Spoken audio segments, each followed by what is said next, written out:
first for the Bucs. Zeke Elliott with the dog. Jalen Smith. That is a play to remember. Oh, what a tackle by Jalen Smith. Hey, what's up, everybody? Welcome to the next episode of the Frisco Report. What's up, Mike? We got a jam-packed show for you, everybody. What's up, man? Hey, what's going on? Let's just jump into this thing, man. Take it away. Yeah, so, it is the offseason officially for the entire NFL. Super Bowl just finished. Chiefs won it. It was a pretty good game. Just as predicted, the better quarterback won. Garoppolo, he's no good, dude. I don't think they'll win with that guy. He doesn't have it. He don't have it. He looks like he plays kind of scared, I don't know. Well, what's your thoughts quickly here on the Super Bowl, Mike? I thought it was I thought it was one of the best Super Bowls we've seen in probably the past 5 years, to be honest with you. To say Garoppolo doesn't have it, he carried him all the way to the Super Bowl. If he had a couple of passes go his way, we'd be having a different conversation, But 20-10, the 49ers did choke, and they choked pretty bad. When Pat Mahomes threw that second pick, I was like, oh, man, the Chiefs are in trouble. And then out of nowhere, their defense, the 49ers defense, failed them. Gave up 21 points in the fourth quarter. They were playing very conservative on offense, and it bit them. And the Chiefs deserve it. They won it.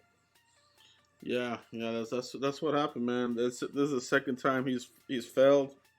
The choke city when he was Atlanta's offensive coordinator, and then this one. So not good for Shanahan, not good for the 49ers moving forward. But season's over, man. So now we're talking about Cowboys here, rebuilding the roster, and it all starts with some contracts that are looming here and franchise tag. That's coming up here, in just a few weeks. So the biggest one that we're talking about here, Dak Prescott came out and didn't, basically came out and said that he was not going to commit. If they franchise tagged him, he wouldn't commit to reporting. So what is your take on this? Ramifications, pros and cons? Just hit me with it, Mike. What is your take on this? I'm going to hit it with you, man. And Dak Prescott, what the word is, put that in an article that he'll hold out and stuff. It is what it is at this point. And, I'm kind of with the Cowboys here. If Dak Prescott was the future, Joe, he done got his contract. And I don't know if they're asking him for a discount. I think that's being thrown out there, but I think they're offering him what he's worth. And it's funny because fans are, diehard Dak Prescott fans, but then their minimum is $34,000 or $34 million a year. Uh-huh. So if that's your minimum to pay Dak, and the quarterback market is about to be $37, $38, $39, $40 million, do you really believe in Dak Prescott if that's your minimum? Because if you thought that Dak Prescott was the greatest thing close to sliced bread, you'd be like, pay him whatever he wants. Now, the pros here is the options are open. Hey, Dak, July 15th rolls around, it's sticking. That's what you're playing on this year. If they can't get a contract negotiation done. Now, it is February, right? We have a lot of time.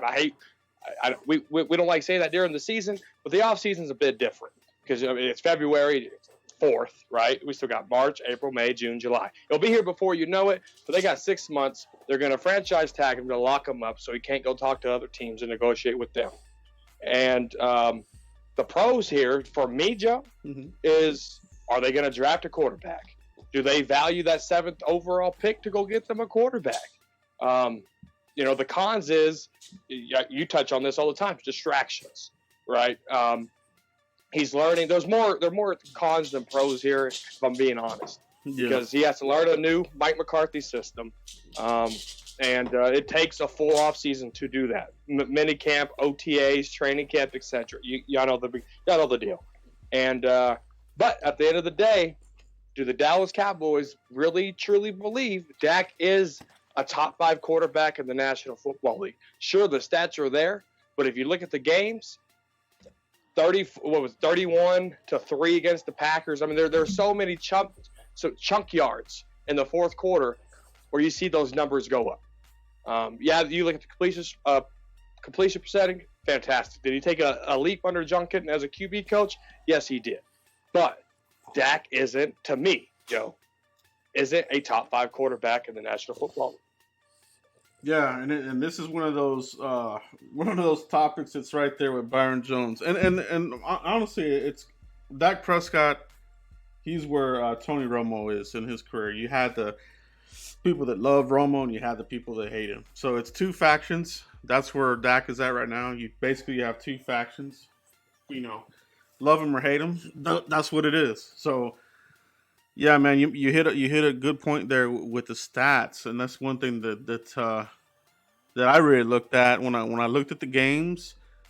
He had so many yards this year, but when I looked at the games and broke it down, approximately almost 1,000 yards at minimum were fake stats, where it was just you're trying to push the team down the field, and the Cowboys always had bad field position, so you're talking another 100 yards, per game almost, or at least 10 games where the Cowboys were struggling during the season, and the stats are kind of fluff there. So I think going on that is not wise. To say he threw for all these yards, you have to extend them. So it's a slippery slope. It's a dangerous game because unless the Cowboys have a plan in place with do you roll with Cooper Rush?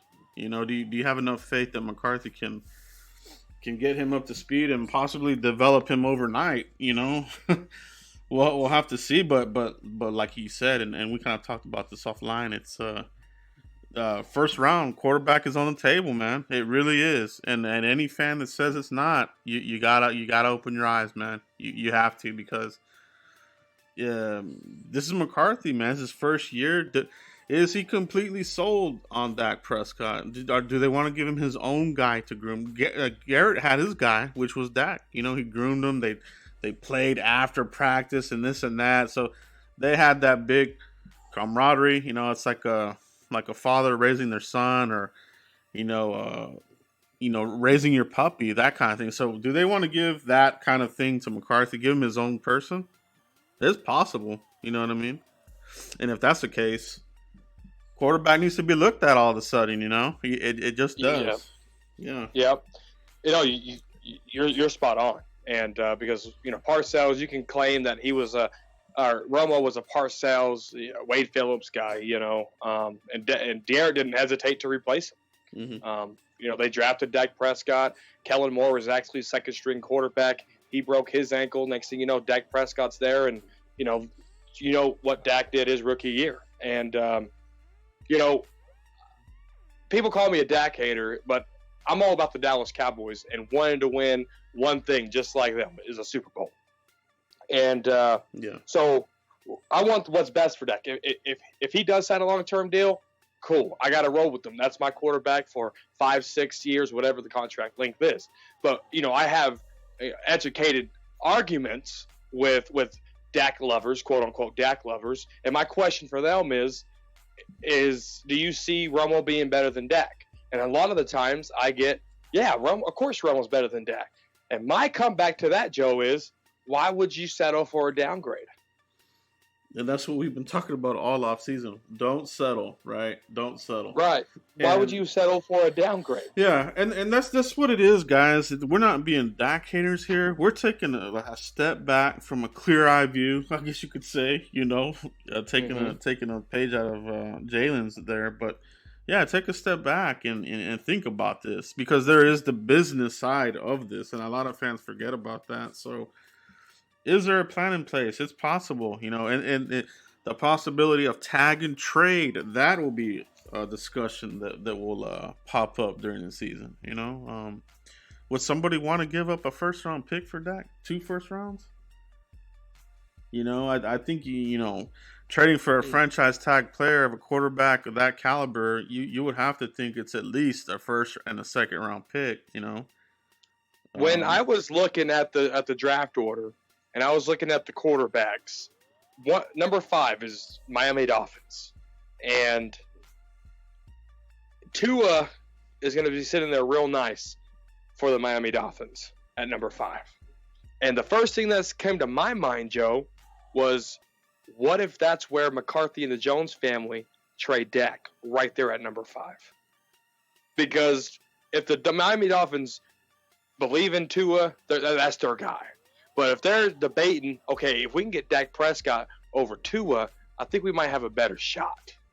And so when I was looking at the draft order, that's where I saw it could potentially happen. Hypothetically speaking, that's where it could happen. No, that's a good point, man. So you get that 5, you can trade up into that position. They get Dak, and you're in business, man. You can.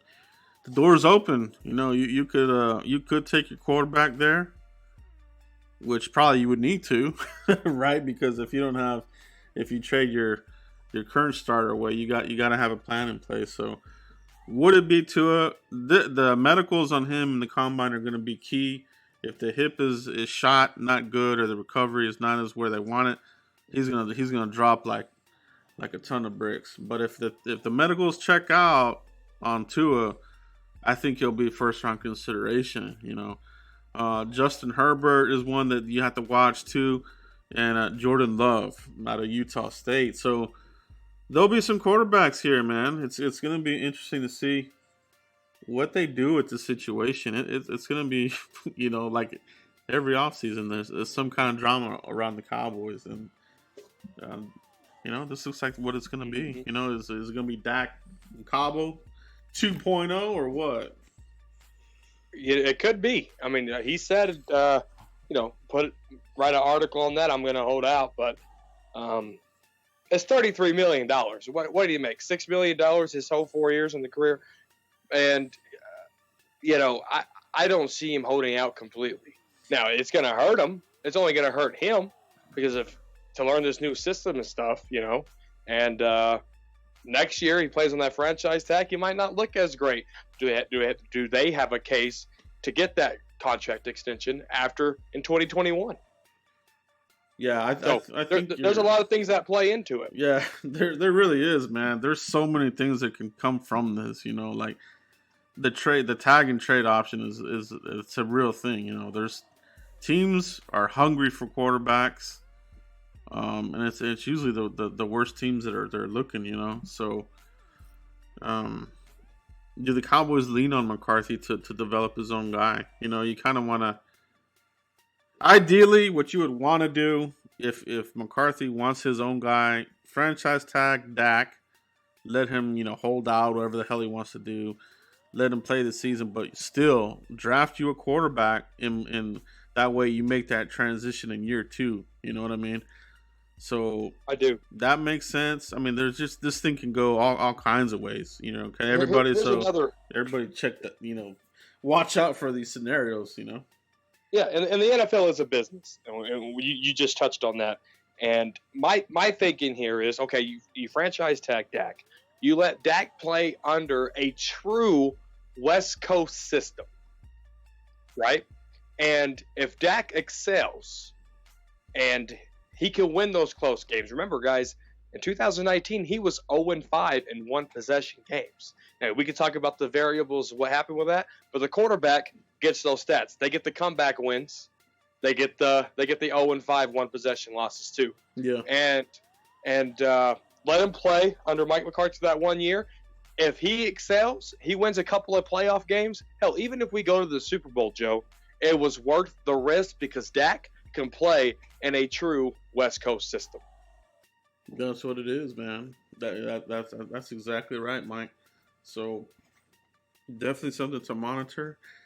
You start, and this is going to be the other interesting thing about this too. At the combine, this is typically when you start to hear little rumblings, rumors of trades, that kind of thing. It happens every single season at the combine, and also at the NFL spring meetings. So let's keep a close eye on that. Let's keep our ears open. But any news that breaks, we'll definitely be discussing it here. Because the quarterback is, arguably your biggest need for every team. You got to have one. Exactly. That's facts. But man, so and the other part of this too is if you're Dak Prescott, if you're him and you feel like you proved yourself last season, and here they go, they want to slap the tag on you as if you were in his shoes, you would probably be kind of like, hey man, what else do I have to do? What you give me this crappy coach, Jason Garrett, conservative, this kind of crap, and like I can see his point of view for holding out too. So like I wouldn't be mad at him for holding out, man. Myself, I'd just be like, it's part of the business, like we're talking about. So we'll see what Absolutely. happens. Absolutely. No, and you have a valid point there too. You do. Yeah, that's where this thing's at, man. It's gonna be interesting. Very, very, very fun offseason coming up. How it'll affect the draft, man. So, continuing on talking about roster building, we're talking about free agents, and really, where do we need to focus our free agency talk? Like as far as like re-signing our own guys, defense, I think kind of feels like it's atop that list. But what's your early take on what we need to do in free agency, Mike? Where do we need to concentrate or allocate our money? You got to allocate those cap dollars to your defense. There was one point in time, Joe, where the offense was $100 million plus in spending, and then you look at the defense, and it was $55 million in spending. Mm-hmm. And Tank Lawrence, besides Brandon Carr that happened in 2012, Tank Lawrence is only their real investment. We could talk about Sean Lee, but that market, like the linebacker market, drained completely out by the time Sean Lee got that extension. And they allocated their dollars to DeMarcus Lawrence, and they haven't really done it anywhere else on the defense. And that's where you got to start. You get what you pay for. Yeah. You put up a video today.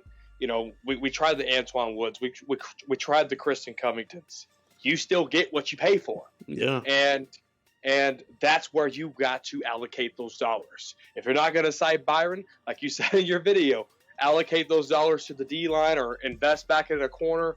You got to, or they've been toying around with, what do we say, the ones and the three techniques, and your free safety. For 10 years, they've been toying with that. Plus, it's time to get serious with this coaching staff and Mike McCarthy and go beef up your line, either in the draft or in free agency. Go get you a free safety in the draft or in free agency and quit lollygagging around and go beef up your defense.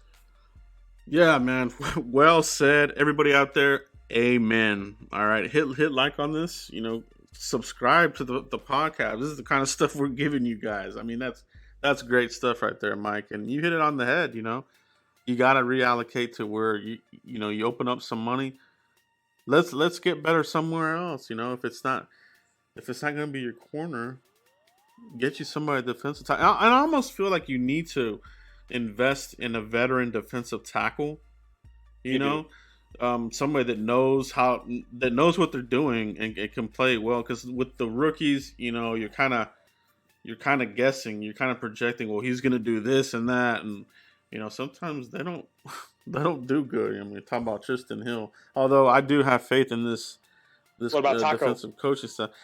Taco, they missed on it, man. It almost feels like these latter drafts, like these recent ones, I'm talking about like 17, 18, and 19, it almost feels like, assistant coaches had a little bit more say in what was going on, and they went off course. They went, they didn't stick to the board. You get a Taco Charlton here, you get a Tristan Hill here, and neither of them. I mean, it's still early on Tristan Hill. I get that, but first impressions, that's something, man. And I wasn't impressed, man. He couldn't beat out these other guys that are just other guys. I mean, you can't beat out backups you can't beat out Christian, you can't beat out Antoine, whatever, wherever they wanted to put him at, he couldn't beat him out. That's not good. Well, we know Tristan Hill got that one step. If he can do that and be 25 pounds heavier, I think that could help his career. If he can go with Dak Prescott to go eat some hot and spicy chicken nuggets from Wendy's, I think that can benefit. That can really benefit Tristan Hill to gain some weight. He's quick on his first step. That's really going to help him in the run game and on third and long situations. Let's hope he's taking his career, his craft seriously, man. Like you said, I think that's a good idea. Put some more weight on, because that is one of his better attributes, was that first get off, that step. If he can add some moves, some pass rushing moves, I mean, he could turn into something for us, So we still have some hope for him. But right.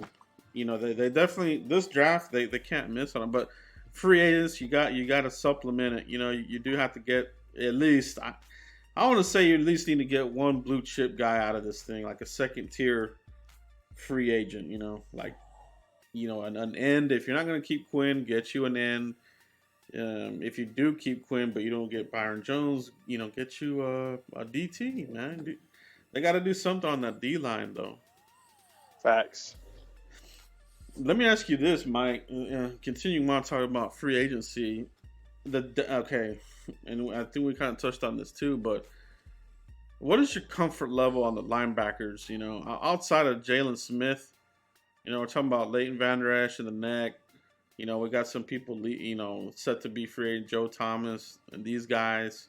Sean Lee, does he come back? Do they want him back? What kind of role would he even play? What's your thoughts on linebacker? You have to draft one. If they want to be a multi-schemed defense, mm-hmm. you just can't do that with Jalen Smith and Leighton Vander Esch. Yeah, I get it. Mike Nolan, our defensive coordinator, was a linebackers coach for the Saints, which you look at those linebackers, they were at a high level. But you look at our defense. I don't know if Sean Lee will come back under a new coaching era. That was a Jason Garrett guy, whatever, etc. You know the story. Linebacker is a draft need, and Leighton Vander Esch's flare-up turned into a minor surgery that turned into he might be able to do the whole off-season program. That right there needs to be on the front burner. You can't put that on the back burner and forget about it. That needs to be on the front burner. Let's pay attention here to this player right here. Linebacker is a need for this football team, regardless if Sean Lee comes or goes. No, that's exactly right, man. And you can never have enough. And the thing about it too is, if Leighton isn't ready, or if he tweaks his neck again, you have nobody back there, man. You don't. You don't. So you make a very valid point. I think a lot of people are kind of ignoring that in some of these early mock drafts that people are putting out there. It's like, okay, where's your linebacker at, man? You might even have to double. You might even have to double dip, at linebacker. So you might have to. Yeah, you might have to. So that's a sneaky kind of like need that I think some people are kind of overlooking, kind of throwing it towards the end of their mock drafts. But if you want to get you a decent person, you might have to get one in the first 4 rounds at least. I don't think you're going to get somebody good after that. So we'll see, man. We'll see what they do there. The Byron Jones situation, I think, is another one that we need to continue to monitor. We've talked about that, but that'll be interesting. If you were to lose him, we've talked about moving people around, because they can do that, but I'm just not really impressed by the free agents that will be out there, and it almost looks like you got to go to the draft to bolster your secondary, because some of these guys are, and everybody's gonna have the same names at safety, Trey Boston and this and that. Like, dude, how long are you gonna want Trey Boston to come over here, dude? Like, when he's like 50 years old, they're gonna still be wanting him over here. You're right. There's other people, there's other options, but the Cowboys, they're kind of. Oh my goodness, my mentions when the Falcons said Vic Beasley. If any player gets released on any team, it's like, oh, we gotta go sign him. We're the Cowboys. He'll come to the Cowboys because we're the Cowboys. Not every player wants to be a Dallas Cowboy. That's true. And the Dallas Cowboys don't want every player that's released. It's so funny, dude. It happens every time somebody's gonna get cut or released. It's like, what about so and so? He'll be good here. I'm like, dude, he's washed up. Like, what do you He want? hasn't even cleared the waivers yet. Yeah, so it's a funny deal, man. And then but yeah, man. Circling back around to our biggest needs, man. It just looks like it's got to be defense. It has to. It has to be defense because I mean, let's say you re-sign Cobb, you pick up Cameron Fleming's second-year option, and you transition tag or you sign Amari Cooper. Everybody's back. Mm-hmm. So, if the offense looked great, yeah, you can improve in some places, whatever, but it ain't as major as the defense. Yeah. Nah, that's what it is, man. And I talked about this, about the blueprint of becoming a contender. Yes. What a video, too. Guys, if you haven't watched that, definitely go watch that video. It's very detailed, and it's spot on. Yeah. 1,000%, Joe. Awesome job. I appreciate that, man. But yeah, man, when you kind of break it down, and you need your 2 pass rushers and you need 3 defensive playmakers, and the way we broke it down was, there's some question marks there. Do you get Quinn back? That and if you don't, that's a question mark. Byron Jones, Leighton Vander Esch, those are 2 other question marks. If you're considering those 2 to be playmakers, so. Yeah, man, everything leads back to defense, man. You either supplement it through free agency with a good player, not some crappy, here we are at the end of free agency adding a guy that nobody's heard of. Not that kind of crap. All right. Get you somebody decent, get you somebody that can make plays, and then draft somebody. But it's got to be defense, man. It's got to be. And I think free agency is going to be a big telltale on how we go draft. And March 8th, it's a month away. Yeah. Or March 10th. It's a month away. And these mock drafts could be totally different once free agency hits. Oh, they will be. And I always get asked, when is your mock draft coming out, Joe? And I tell people every year, I really don't do my first true one until after free agency because, and then all the early names that you're seeing right now usually aren't the pick. Del Pitt, Kinlaw, these guys. So, it's exciting all the way around, though. You get your new staff in here, McCarthy, and the kind of things that he likes to do, and the types of players he likes, and his ability to mold quarterbacks. I think that's a big thing, and I think they're going to lean Huge. on that, right? So right, yeah, and it's crazy, man. It's going to be exciting, and I cannot wait to see, what they do in free agency because this is a whole new era. With Jason Garrett, you kind of knew, the type of guys you're going to go after, who they're going to re-sign, who they're going to slap the tenders on and stuff. Here, it's like I'm trying to fight in the dark. I don't know where I'm going to hit at. No, it is. It really is. It's like the combinations are endless. Like between Amari, Byron, and Dak and Quinn, it's like, okay, what's the plan here, guys? These are all major contributors last season. So what's your move? You know what I mean? Mm-hmm. And do they fit in the scheme that Mike McCarthy's going to bring on offense and defense? And that plays a factor in too. Absolutely, it really does. Do they fit in the plan long term? The thing that scares me about Quinn is, he's 30. I think, like, typically, you don't want to give contracts to players that are like 30 and over. You're getting them on the backside of the career. Mm-hmm.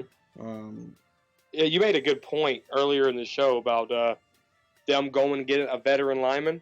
Yeah. Because if you go get you a veteran lineman that can do 75% of what Robert Quinn for the Cowboys, that's only going to benefit DeMarcus Lawrence. Because Robert Quinn benefited from benefited from DeMarcus Lawrence. But if you can bring another guy in, that's going to help. It's going to be the same thing. You're still going to get some plays done. Yeah, for sure, man, for sure. And we're talking about what the Cowboys might do, and you mentioned, you know, what they do in free agency will be a tell. I think that's a good point too, because it'll be a clue. It could be a clue as far as what they do in the draft. Like, do they go and get them a big, you know, trash can defensive tackle in free agency? You know, if that's the case, you got to be thinking, at some point, you know, this will be a base 3-4 at some point. You know, I know they're talking about we're going to do the scheme that works best for the players and this and that, but at the end of the day, all these teams, they do have a base type of defense, you know, whether it's a 4-3 or a 3-4, you know. There's a lot of nickel, obviously, around the league, you know, that's true. So, but, you can't build a house without a base. You have to have some kind of base to build on. Yeah, you got to have a strong foundation, man. And the run defense has just, they haven't fixed it. They didn't fix it, you know, and it got exposed and it hurt us. Yeah. A guy named Jones exposed us. Yeah, Jones, and seems like some of these other guys, I mean, even the running quarterback was running all over us against when we played the Lions. Right. We drafted him in the 7th round, and here he is running all over us. Dude, yes, I remember that, dude. It was like, okay, he at one point, I want to say he even had more yards than Zeke. He might have had more yards. I don't know, but he was tearing us up, dude. It was embarrassing. he was eating us up pretty good. That was so embarrassing, dude. I was like, man, come on now. Oh, Bo Scarborough, 7th round draft pick. But you look at the teams that are in the Super Bowl this year, and what it takes to get to the Super Bowl, and you look at their roster, and then you look at the Cowboys, and you're like, you know, that 49ers front, obviously they got a lot of ones because of all those bad years, but it kind of just shows you, like, you have to invest in those lines, man. The trenches, you know. That's the trenches. You win in the trenches. Yeah, you win and you live and die in the trenches, baby. And then offensive line, we used to be elite. I would say we're still good, you know. We're not elite. I'd say we're still good. Yeah, I think Lyle Collins stepping up helped us, you know. I think Lyle Collins stepping up was huge because, honestly, and I had the poll out there, like, which are your best 3? And there was the argument, you know, like, some guys were like, I can't believe y'all are picking Lyle over Tyron, but we're talking about right now, here, today. We're not talking about, his prime. His prime, yeah. And Tyron at his prime was the number 1 guy. There was no way you could dispute it. He was a beast. You couldn't dispute it. But now it's like there's other guys. Yeah, man. And that's just what happens, man. You know, and it's a kind of a side effect of mediocre coaches wasting talent here in Dallas, and that right there was money. Say that again. Yeah. Wasting talent in Dallas, man. Just mediocre coaching. You know, wasted Dez. I mean, the list is crazy, dude. When you think about it, it's just crazy. Romo, Witten, you know, Tyron Smith's right there. Dez, Marion Barber, though, dude. I mean, just like, man, what in the heck? Terrence Newman, man, that was another good one. Just a lot of good players have come and gone through here, man. It just, you know, it's a shame. So, Mark, I mean, the line that we had, you know, what was our center for the longest time? What was his name? He got his face mask stepped on. Oh, Gerard. Yeah, Andre Gerard. Yeah. He was good. And Mark Colombo. I mean, just that early 2000s, you know, offensive line, 2006, 2007 line. I mean, there were monsters there. Leonard Davis. I mean, he's from Texas. He just played right down the street from me, you know, and he was a dang good tackle, and they ruined that career too.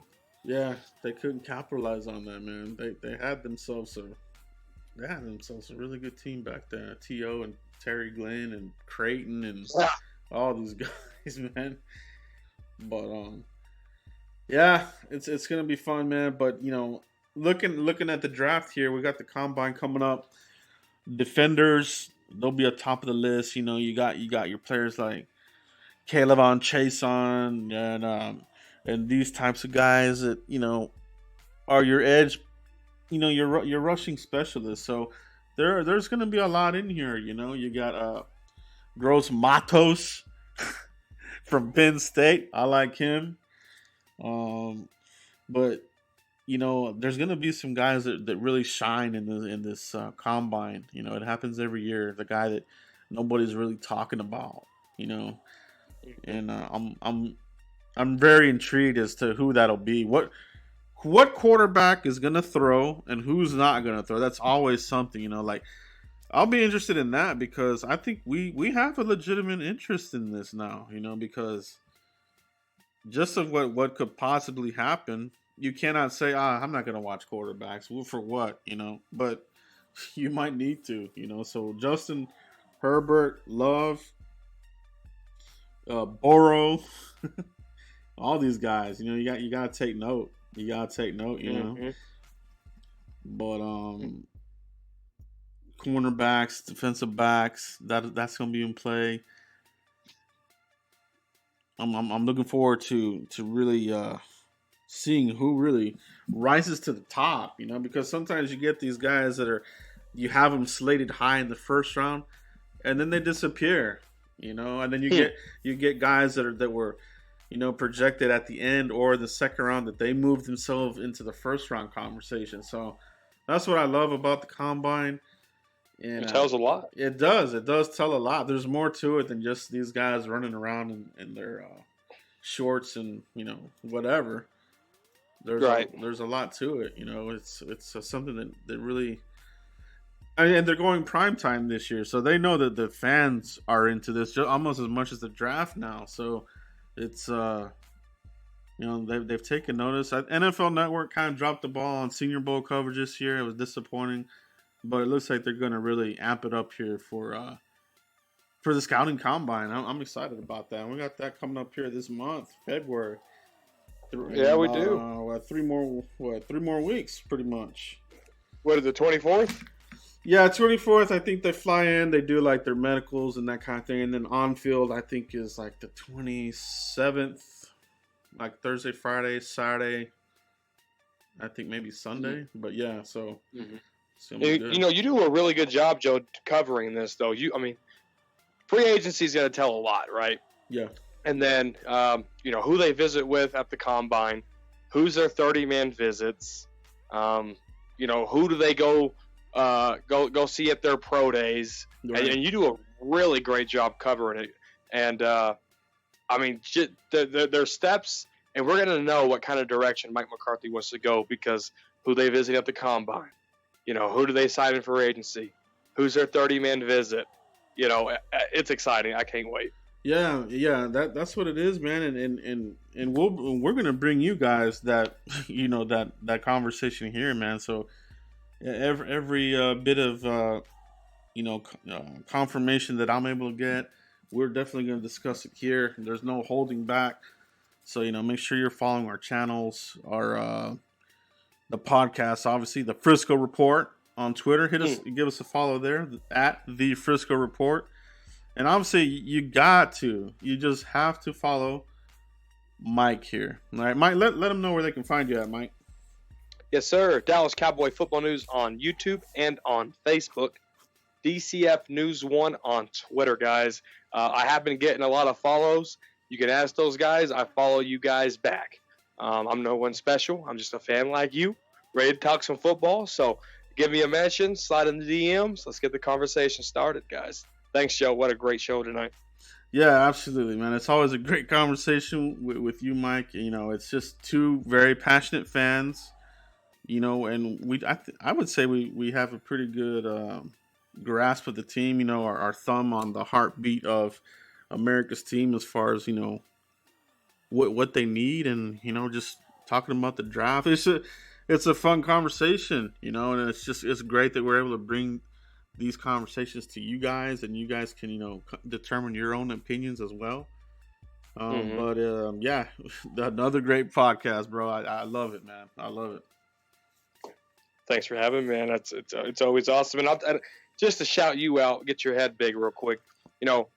I never really paid attention, to the draft. I paid attention to the first round. Who are these players coming out? But I never really scouted the whole draft.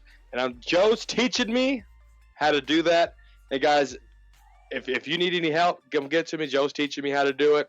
It's exciting. It's fun. It's almost, if you played fantasy, it's almost the exact same thing. Oh man, I want this guy. I want that guy. Then the draft happens. Oh no, he was good. Whatever. So if you don't really pay attention to the whole grasp of what the draft is and how that process is, give Joe a mention, man. He's been teaching me a lot. It's been fun. No, I appreciate that, man, and that's what it's all about. Like just spreading the wealth and the knowledge, and having a good time at it at the same time. You know what I mean? So that's what makes it even better, and just makes time go by fast. We always talk offline, like, holy crap, we talked over 40 to 45 minutes, and it felt like we were. And then you don't even feel it. You know what I mean? You don't. Like when I play this podcast back, I'm like, wow, 45 minutes just passed, and it's just fun listening, guys. And drop us some feedback. Let us know if that happens to you, because it sure does happen to us. We're the one running the show. Yeah, absolutely. Let us know in the comments, guys. And if you follow us on Podbean, iTunes, Spotify. Give us a 5-star review if you can, and we really do appreciate it, guys. But that's it for right now tonight. We will get back to you next week for another jam-packed podcast at the Frisco Report. Thanks, everybody. Peace.